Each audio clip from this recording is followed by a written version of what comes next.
Queen Valithra stood at the observation window of her warship, watching the small blue planets spin slowly in the darkness of space. She had seen thousands of worlds like this one.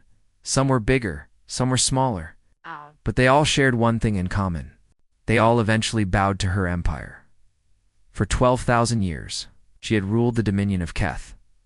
Her empire stretched across 900 star systems. Billions of beings lived under her laws.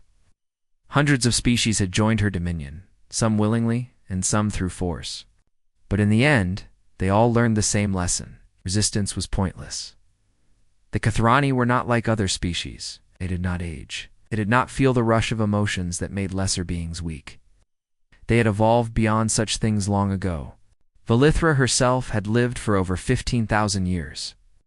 She had watched stars die and new ones be born. She had seen entire civilizations rise and fall like waves on a beach. Nothing surprised her anymore. Nothing excited her. She simply ruled, because that was what she had always done. Her admiral, a tall Kathroni male named Cerithos, approached her with a data tablet in his hands. His silver skin reflected the light from the planet below. "My queen," he said, bowing his head. "We have completed our scans of the third planet. The species calls themselves humans." Valithra did not turn from the window. "And what have you learned about them?" "They are primitive, my queen. They have nuclear weapons, but no faster-than-light travel. They have basic space stations, but no planetary shields. Their lifespans are extremely short. Most of them live for only 70 or 80 years. Valithra made a small sound of acknowledgement. 70 years. That was barely a moment to her. She had taken longer naps. They had been broadcasting signals into space for over a century, Cerithos continued.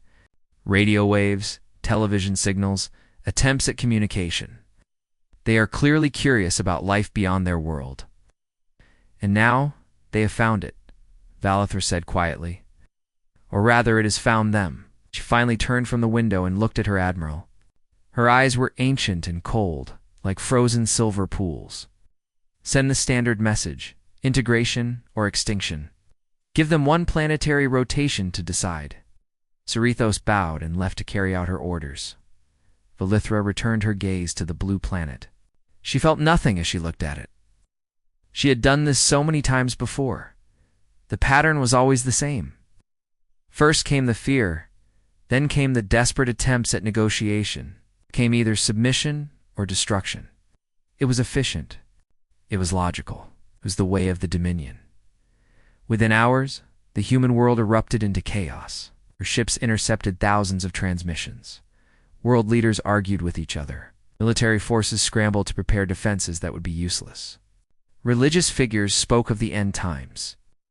Common people held their loved ones close and wondered if they would see another sunrise. Valithra watched it all with distant interest.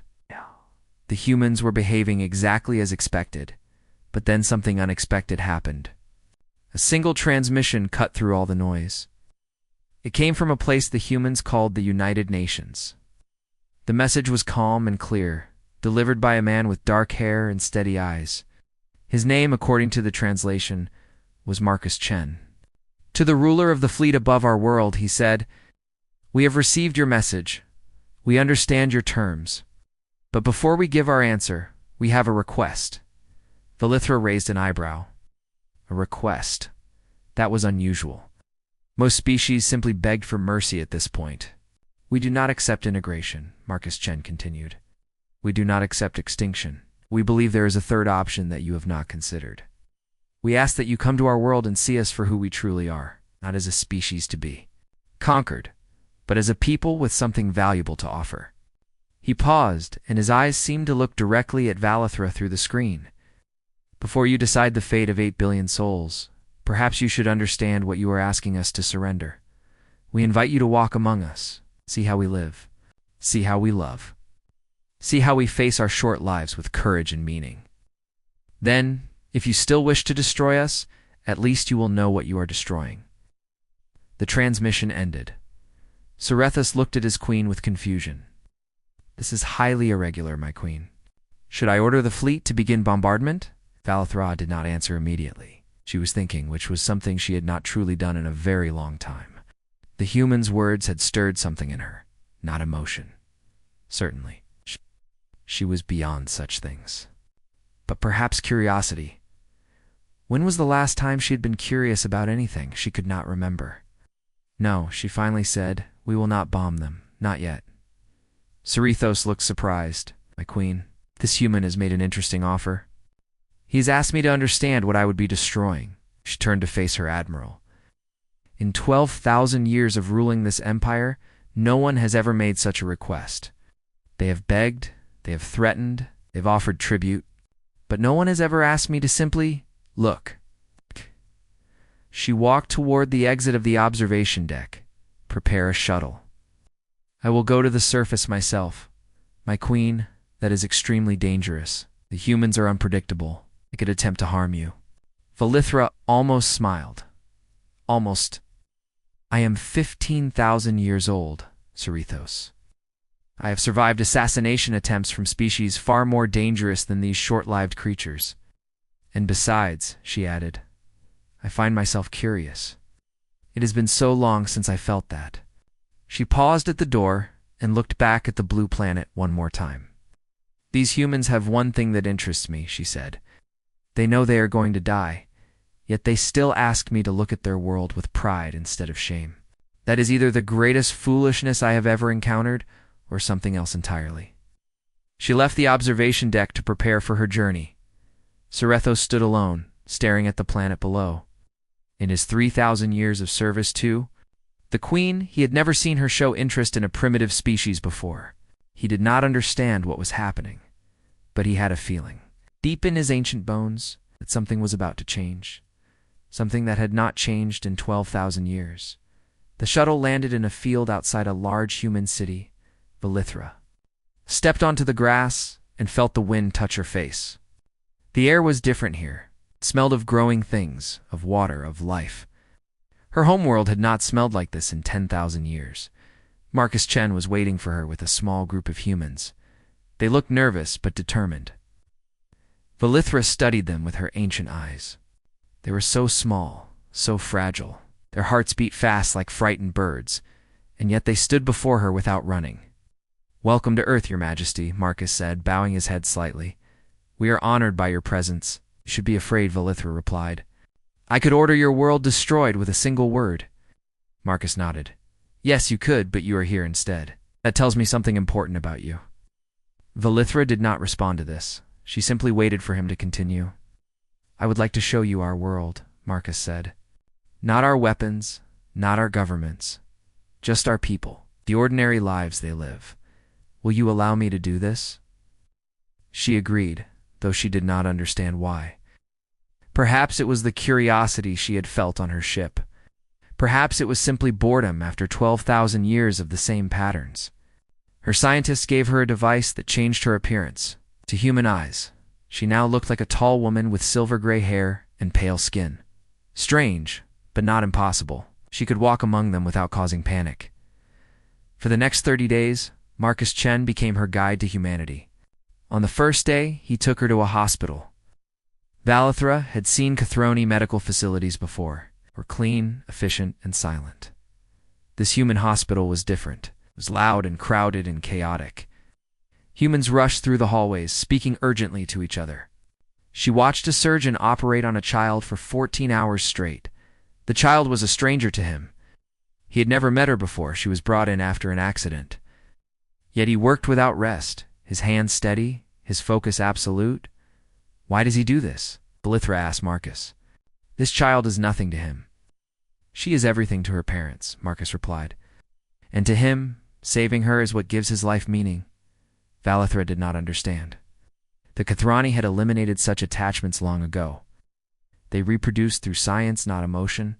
Children were raised by the state, not by parents. It was more efficient that way. On the 5th day, Marcus took her to a school. She watched young humans learn to read, to count, to draw pictures with colored sticks. Their teacher was a woman, with gray hair and tired eyes, but she smiled at every child as if they were precious treasures. "These children will grow old and die in what seems like moments to you," Valithra said. Why does this woman work so hard for them? Because what they learn will live on, Marcus said. They will teach their children. Who will teach their children? The teacher's work continues long after she is gone. On the 10th day, Valithra witnessed something that confused her greatly. A building caught fire in the middle of the city. Flames roared from the windows. Smoke filled the sky. And without hesitation, humans ran toward the danger instead of away from it. She watched firefighters enter the burning building again and again. They carried out strangers, risking their own lives for people they had never met. One firefighter went back inside 3 times until his captain physically stopped him. There might be more people in there, the firefighter argued, struggling against his captain's grip. You will die if you go back in, the captain said. Then I die, the firefighter replied, but I have to try. Valithra felt something stir in her chest. It was uncomfortable and unfamiliar. She pushed it down and continued watching. By the 20th day, she had seen many things she could not explain. She saw a woman give her last piece of bread to a hungry stranger on the street. She saw a man spend 3 hours helping an elderly neighbor fix a broken fence. She saw children share their toys with other children they had just met. She saw people laugh together, cry together, hold each other during difficult moments. Your people are illogical, she told Marcus one evening, as they sat in a small park. You give without receiving. You sacrifice without reward. You form attachments that only bring you pain when they inevitably end. Marcus looked at the sunset. The sky was turning orange and pink. Yes, he said simply. Why? He was quiet for a long moment. Then he spoke softly. Because we know what it means to lose someone. Every moment matters precisely because we do not have forever. If I had 1,000 years to spend with my daughter, perhaps I would waste some of those years. But I only have decades. So every smile, every laugh, every bedtime story becomes precious. Valithra thought about this. The Kathrani had eliminated death through technology and genetics. They lived for thousands of years, but in gaining endless time, what had they lost? She could not remember the last time anything had felt precious to her. You said your daughter? She said. Tell me about her. Marcus smiled, and his whole face changed. Light came into his eyes. Her name is Lily. She is 7 years old. She loves butterflies and hates vegetables and asks me 1,000 questions every day. She makes me want to be a better person, and when she dies, Marcus's smile faded, but it did not disappear entirely. Then I will carry her in my heart forever. The love does not end just because the person is gone. That is what you do not understand about us, Your Majesty. Our connections are not weaknesses. They are what make us strong. That night, Valithra could not sleep. She lay in her temporary quarters and stared at the ceiling. She thought about the surgeon, the teacher, the firefighter. She thought about Marcus and his daughter. She thought about the last time she had loved anything she could not remember, and for the first time in thousands of years, that realization brought her something very close to pain. On the 25th day of her time on Earth, the ground began to shake. Velitra was in a coastal city when it happened. The earthquake struck without warning, a massive force that tore through the land like an angry giant. Buildings crumbled. Roads split apart. Glass shattered and rained down from the sky. She could have fled. Her shuttle was only minutes away. Her technology could protect her from any danger this primitive planet could produce. But she did not run. Instead, she stood in the chaos and watched. And what she saw changed everything. Within minutes, humans began to organize. Not soldiers. Not government officials. Just ordinary people. They pulled strangers from fallen buildings with their bare hands. They directed traffic away from dangerous areas. They carried the injured to safety on their backs. Marcus found her in the crowd, his face covered in dust. Blood ran from a cut on his forehead, but he did not seem to notice. We need to get to the emergency center, he said. You should see this. The emergency center was set up in a large stadium that had survived the earthquake. Thousands of people filled the space. Some were injured. Some were searching for loved ones. Some were simply there to help. Valithra watched as humans from different countries worked side by side. Some had been enemies just days before. Their governments argued over borders and resources and old grudges. But here, in this moment of crisis, none of that mattered. A doctor from one nation treated a patient from another without hesitation. Rescue workers from across the world dug through the same rubble together. They were fighting yesterday, Valithra said. I saw the news reports. These nations do not like each other. We fight over many things, Marcus admitted. But when people are dying, we remember what matters. We remember that we are all the same underneath our flags and our languages. We are all just humans trying to survive. A young woman caught Valithra's attention. Her name, she would later learn, was Yuki Tanaka. She was a rescue worker from an island nation, and she had been digging through collapsed buildings for 2 days, without sleep. Valithra watched her work. Yuki's hands were bleeding through her gloves. Her eyes were red with exhaustion. Her body trembled with each movement. But she did not stop. She could not stop. Why do you not rest? Valithra asked, approaching her. Why, UK? I looked up, wiping sweat from her face.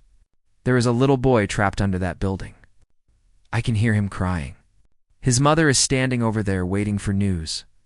How could I possibly rest when he is still down there? She turned back to her work, lifting another piece of broken concrete, with strength that should have been impossible for her exhausted body. Valithra felt something break inside her.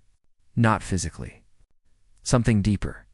Something she had buried so long ago that she had forgotten it existed. She reached down and began to help move the rubble. Yuki looked at her with surprise, but did not question it. They worked together in silence, moving piece after piece. Other workers joined them. For hours, they dug through the destruction. Finally, they found him. A small boy, no more than 5 years old, curled up in a tiny space beneath a fallen beam. He was dirty and frightened, but he was alive. When they pulled him out, his mother ran forward and grabbed him in her arms. She fell to her knees, crying and laughing at the same time. Holding her son so tightly it seemed she would never let go, Valithra stood nearby, covered in dust and sweat. She could not look away from the scene, the mother's tears. The boy's small arms wrapped around her neck. The pure, overwhelming joy of a reunion that had seemed impossible. When was the last time she had felt anything like that? She had lived for 15,000 years. She had seen empires rise and fall.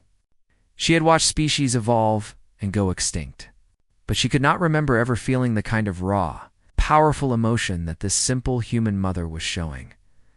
That night, the people of the city gathered for a vigil. Thousands of them came to a large open square, each one holding a small candle. They came to remember those who had been lost, and to give thanks for those who had been saved. Valithra stood at the edge of the crowd, watching. The candles glowed like stars against the darkness. The people began to sing together, a simple melody that needed no translation. It was a song of grief and hope, of loss and love, of death and life. They held each other as they sang. Strangers embraced strangers. Tears fell freely. No one was ashamed. No one hid their pain. The Kathrani had not touched each other in compassion for 8,000 years. Physical contact was inefficient. Emotions were weaknesses to be controlled. Grief was a waste of precious time. But watching these humans, Valithra began to wonder if her people had made a terrible mistake. A small child wandered up to her, separated from her parents in the crowd. The girl looked up at Valithra with large, wet eyes. "Are you sad too?" the girl asked. Valithra did not know how to answer. She did not know what she was feeling. It was like a language she had forgotten how to speak. But before she could respond, the girl reached up and took her hand. Her tiny fingers were warm and soft. She did not say anything else. She simply stood there, holding the hand of an ancient alien queen. Offering comfort without knowing who she was comforting, something wet rolled down Valithra's cheek. She touched it with her free hand and stared at the moisture on her fingers. A tear. She had not cried in over 10,000 years. She looked down at the little girl, then out at the sea of candles. Then up at the stars where her fleet waited with the power to destroy everything she had witnessed, and she realized, with a certainty that shook her to her core, that she could never give that order. Something had changed. Something had awakened for the first time in millennia. She was not just alive, she was beginning to feel. 3 days after the earthquake, Valithra made a decision. She could no longer pretend to be something she was not. She called a meeting with the human leaders and revealed her true form. She expected panic. She expected fear. She expected weapons to be raised and threats to be made. Instead, Marcus Chen simply nodded and said, "We knew." Valithra stared at him. "You knew?" "Not at first. But small things gave you away. The way you watched us. The way you seemed confused by simple emotions. The way you never slept, never ate, never showed any weakness." He smiled slightly. "We are not as primitive as you might think. Then why did you allow me to continue?" "I could have been gathering information to destroy you more efficiently." "Yes, you could have," Marcus agreed. "But we did not believe that was your purpose. We believed you were genuinely curious, and we hoped that by showing you who we really are, we might change your mind about destroying us." Valithra was silent for a long moment. Then she spoke, her voice quieter than before. "You were right to hope. I find that I cannot give the order I came here to give." The humans in the room exchanged glances. Some looked relieved. Some looked suspicious. Some simply looked tired. "Does this mean we have peace?" one of the leaders asked. "I do not know," Valithra admitted. "I need to understand something first. And I believe Marcus Chen is the one who can help me understand." She asked the others to leave, and they did so reluctantly. Soon, only she and Marcus remained in the room. "What do you need to understand?" he asked. "Everything," she said. "I need to understand why you are the way you are. Why you love so fiercely. Why you sacrifice so freely. Why you keep fighting even when logic says you should surrender." She paused. "My empire has conquered hundreds of species. We removed these traits from all of them. We believed emotions were weaknesses that made conquest easier. But now, I am beginning to wonder if we were wrong." Marcus walked to a window and looked out at the recovering city. Crews were still clearing rubble. Families were still searching for the missing. Life was slowly returning to normal. "Let me tell you about human history," he said. "It is not a happy story. We have done terrible things to each other. Wars, genocides, slavery, cruelty beyond imagination. We have hurt and killed and destroyed for the worst reasons." He turned to face her. "But we have also done something remarkable. We have survived. Every time we have fallen, we have gotten back up. Every time we have hurt each other, we have eventually healed. We build monuments to our mistakes so that we never forget them. We teach our children about our darkest moments so they can build a brighter future." "Why?" Valithra asked. "If you know you are capable of such evil, why do you continue?" "Because we are also capable of such good," Marcus said. "The same passion that drives us to war also drives us to love. The same fire that makes us destroy also makes us create. We are not one thing or the other. We are both, and we choose every day which part of ourselves we want to be." He walked closer to her, and for the first time Valithra did not see a primitive creature. She saw something ancient and powerful and terrifying. "Your empire conquers by removing hope," Marcus continued. "You integrate species by convincing them that resistance is pointless. You take away their emotions because emotions make them fight back. But you have never faced a species like us before. What makes you different? We find meaning in the struggle itself. We grow stronger through our suffering. We love harder because we know we will lose what we love. Death does not make us weak. It makes us appreciate every moment we have." Marcus leaned forward, and his eyes were bright with something Valithra could not name. "A species that can love can also sacrifice everything for that love. A species that can grieve can also rage with a fury that burns worlds. A species that lives with death every single day is not afraid of dying. We do not fear your weapons. We do not fear your empire. We only fear not living our short lives with meaning." Valithra felt her ancient heart beating faster. You are saying we were not removing weaknesses from the species we conquered. We were removing threats, as Marcus said simply. The emotions you erased are the same emotions that would have made those species fight to the last soul. They would have died rather than surrender. But without those emotions, surrender became logical, easy, inevitable. He paused, then spoke the words that would echo in Valithra's mind forever. You did not make your subjects stronger by removing their emotions. You made them easier to control, and in doing so, you made your entire empire hollow, empty, meaningless. Valithra said nothing. She could not, because she knew with terrible certainty that he was right. For 12,000 years, she had ruled an empire of ghosts. Beings who existed but did not truly live. Beings who followed orders but never questioned why. Beings who would never fight for each other, never sacrifice for each other, never love each other. She had created an empire of order and efficiency, but she had destroyed everything that made existence worthwhile. I am very old, she finally said. I have lived for 15,000 years, and in all that time, I have never felt as small as I do right now. Marcus did something unexpected. He reached out and took her hand, just as the little girl had done during the vigil. That feeling you have right now, he said gently. The pain of realizing you were wrong. The confusion of not knowing what to do next. The fear of changing everything you have ever known. He squeezed her hand. That is what it feels like to be alive, and it is never too late to start. Valithra looked at their joined hands. 15,000 years of existence, and this was the first time someone had offered her comfort.